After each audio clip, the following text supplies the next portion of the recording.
to Pro Guitar Lessons. That was the E Major Pentatonic Scale 3 Octaves. We'll be right back to start the lesson.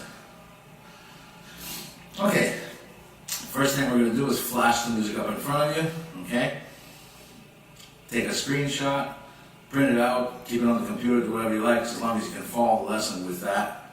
You're going to need it. Okay, as you see, this time I've written note formation, notation, and the tabs also underneath for those of you who are tapping in for the first time and don't read music. There are tabs written under there to help you follow this lesson. I do recommend you go back to our E Major Pentatonic Scale lesson, where we broke down the scale into six modes, so 5 modes plus the octave of the first mode. So our first mode was, and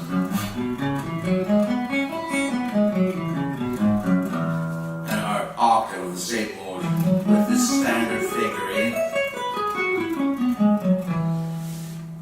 Okay, I say standard fingering. This is one way of doing the fingering. Obviously, fingerings are optional, that you can change. Like you can do this in a different way, starting off with 1, 3.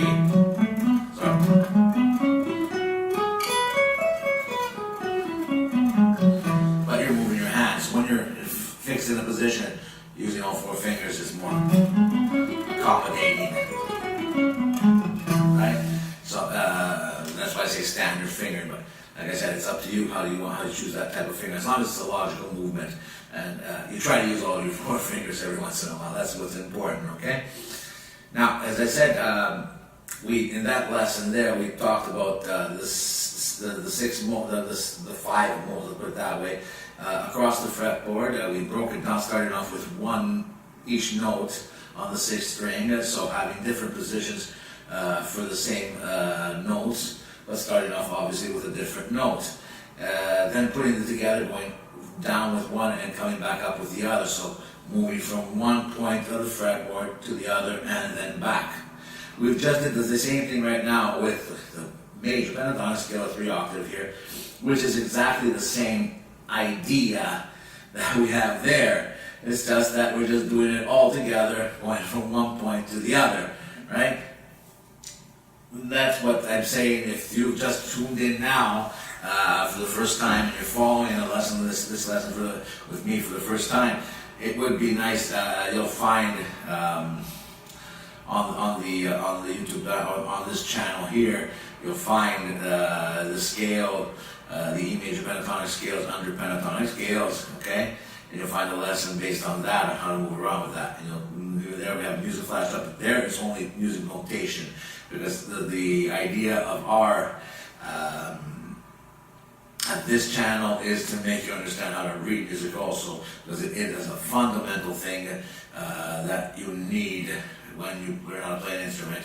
A lot of people ignore that and continue to ignore that, and I'm just trying to get everybody through the idea that knowing music, how to read music, knowing the theory and applying it to your instrument is much better than just learning a few numbers on a piece of paper that tell you where to move your fingers and not knowing what you're doing, what you're playing. You're just playing it.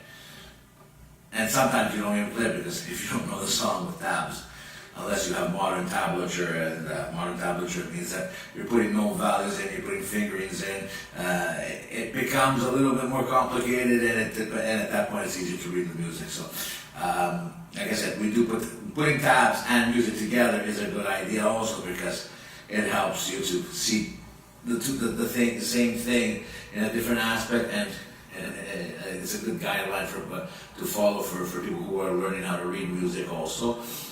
Even though, if you see on the paper I just gave you, under the notes, you'll have 2 numbers, one inside of a circle, which indicates the string. The other one outside the circle indicates the finger that you're using. Remember, finger, not the fret. That's the tabs. The tabs indicate the frets, the string and the frets.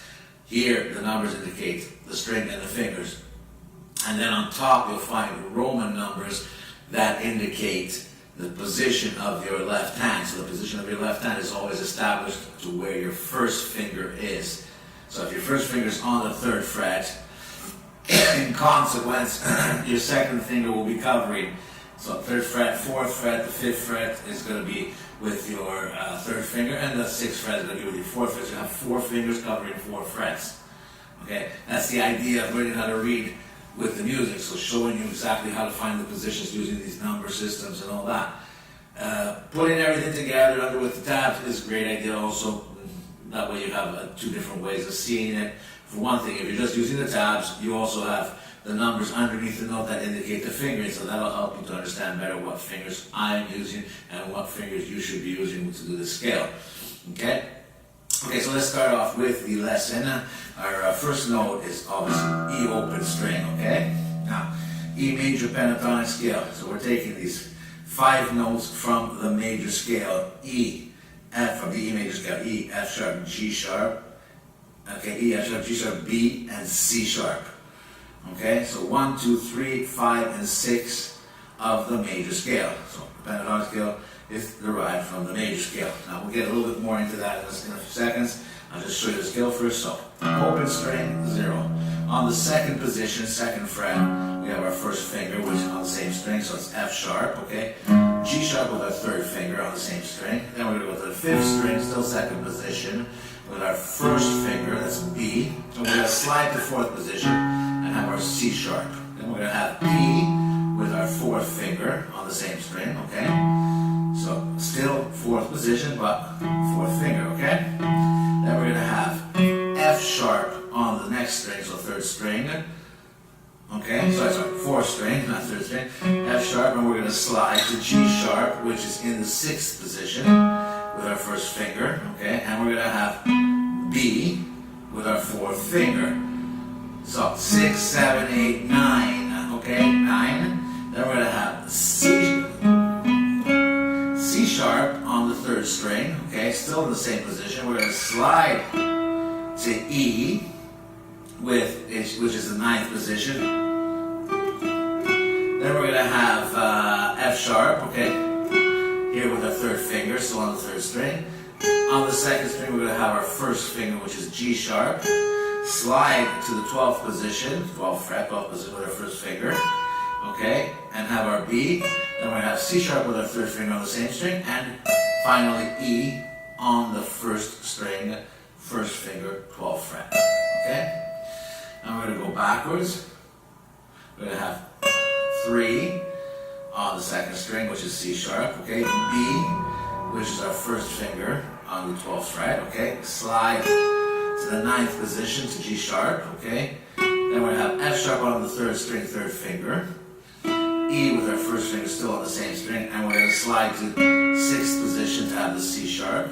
We're going to have B with our 4th string, 4th finger. Okay, so then we're still in the same position, right? But it's a different string. Okay, now we're going to have the G sharp, okay, which is here with our 1st finger still in the same position. Now we're going to slide to F sharp in the 4th position. Okay, now we're going to have E on the 5th string. C sharp, still in the 4th position on the 5th string. Slide to 2nd position with the B. Then we're going to have G sharp on the 6th string, 3rd finger.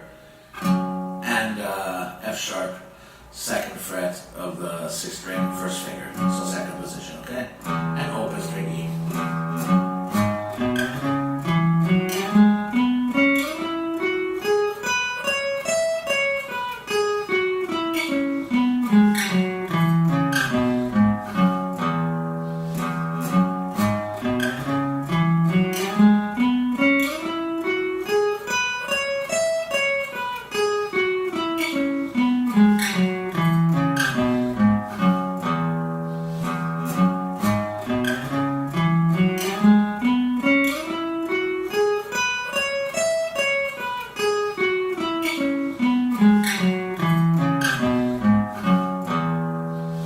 Now, when you're down here,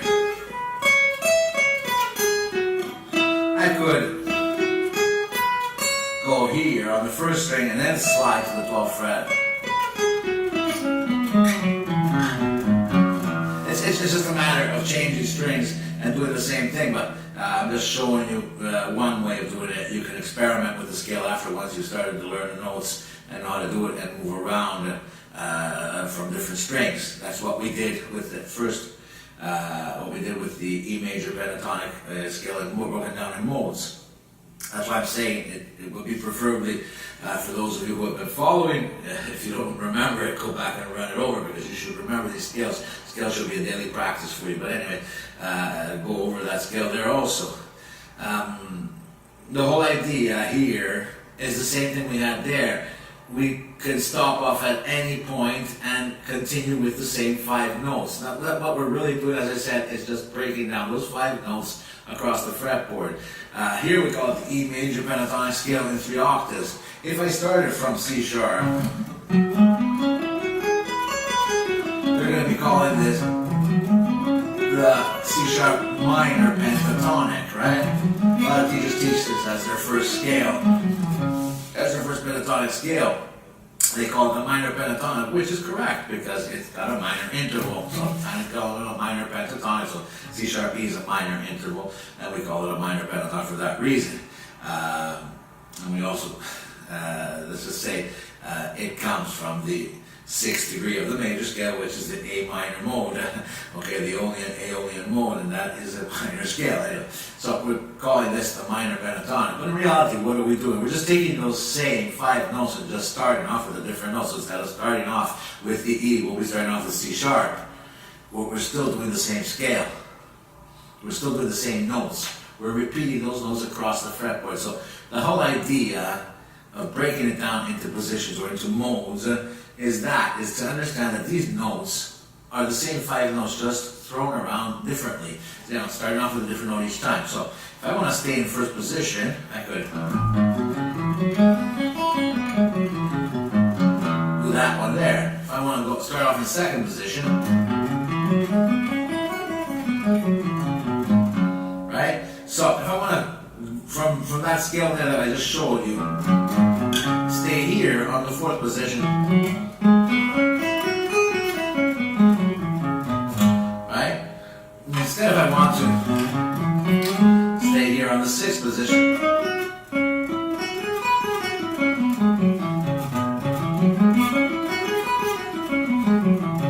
right? Or else let's go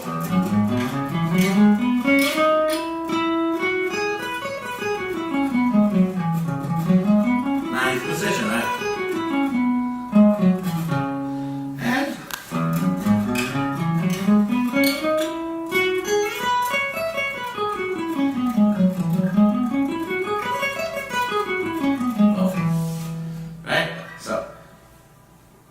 Using the same notes, I can stop off at any point of that scale that I'm doing, I just showed you now, and continue with those same notes if you know those fingerings that I showed you last. So I can just basically move from one position to another, right? And just stay there, right? And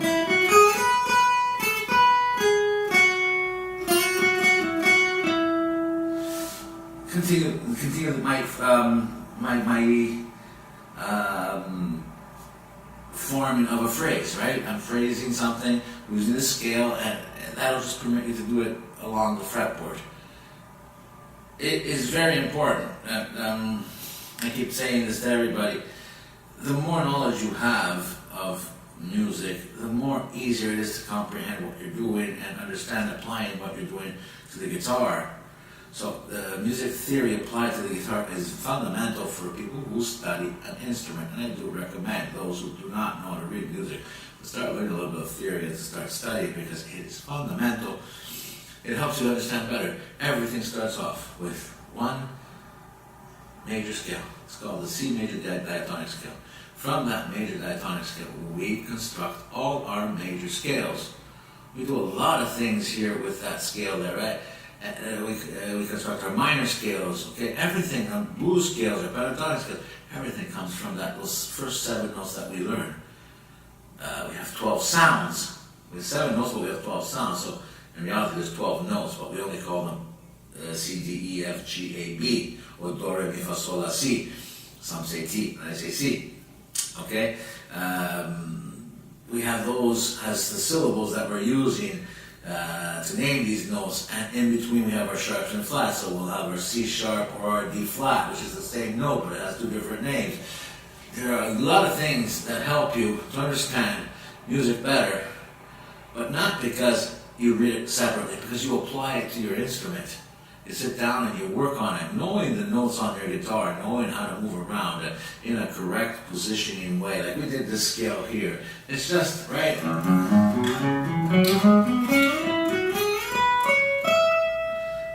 Moving around in a correct way using those notes that you just learned.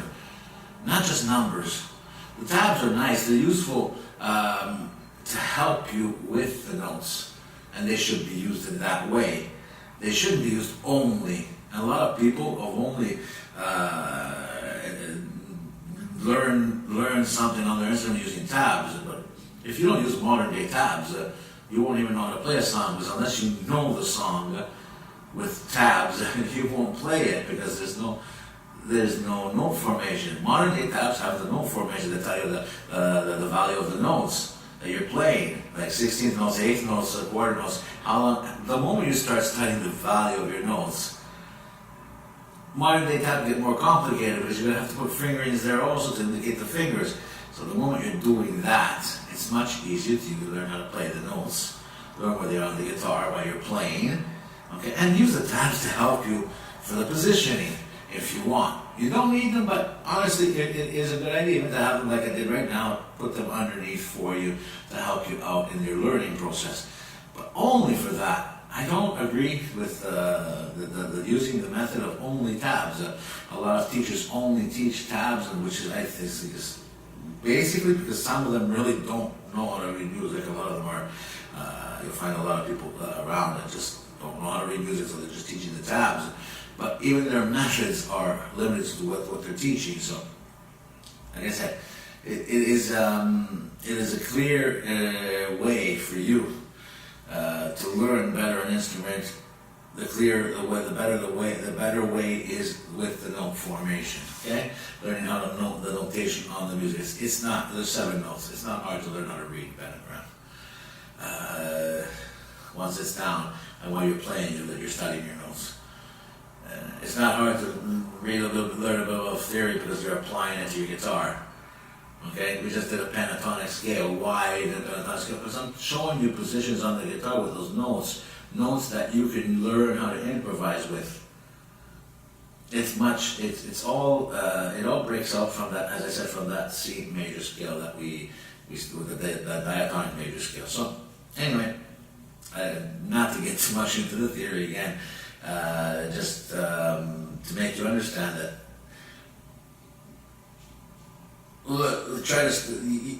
Learning an instrument takes a lot of time, and it takes hard work. The whole thing is working on it, sitting down and playing. There's no magic wand that's going to make you play faster. There's no program or software that's going to make you play faster. You see a lot of advertisement online with all those methods, bouncy ball methods or whatever they are. I mean, they make me laugh, because at the end, they're not going to help you to make you play faster. Okay? The real way to help you to play faster is to sit down with your instrument, with a serious method in front of you, with a good teacher in front of you, and learn how to play the guitar. Okay? Anyway, that's enough for today. We're going to see you again in 7 days, and have a great week. Take care.